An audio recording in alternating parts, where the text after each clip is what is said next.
Pemirsa, Kepala Otorita Ibu Kota Negara Bambang Susantono menegaskan bahwa pembangunan IKN hingga kini terus menampakkan hasil signifikan.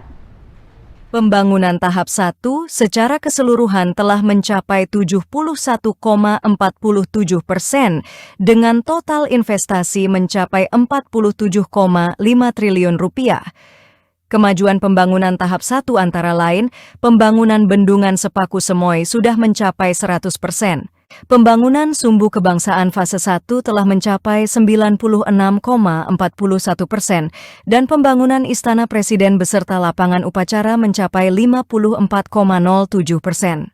Menurut Bambang, semua pembangunan di IKN masih on the track, dan kalau mengacu pada undang-undang dan peraturan pemerintah yang menjadi dasar pihaknya untuk bekerja, maka pembangunan yang telah dicapai sudah melebihi target, dan pembangunan IKN ini merupakan bagian dari transformasi Indonesia menuju Indonesia Emas. Bambang menambahkan terhadap kemajuan dan perkembangan pembangunan IKN, dunia internasional bahkan memberikan dukungannya. Ada 13 badan di bawah Perserikatan Bangsa-Bangsa menyatakan dukungan pembangunan IKN sesuai bidang keahlian tiap badan tersebut.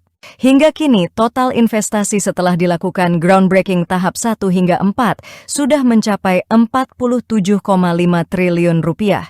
Sedangkan investasi swasta tahap 1 hingga 4 ini adalah 35,9 triliun rupiah.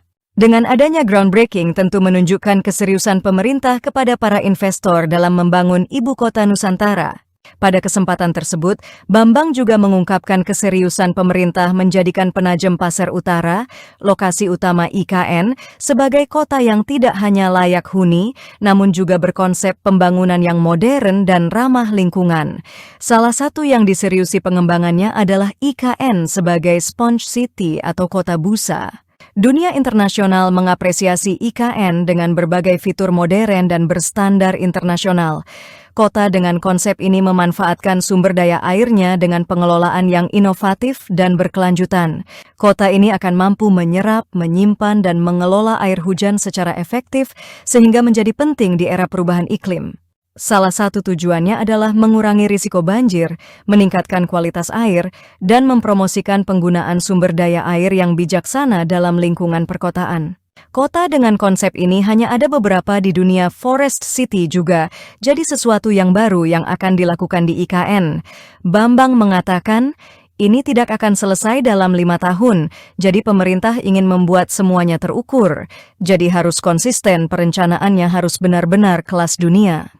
Dari Palangkaraya, Tim Liputan, Dayak TV, mengabarkan.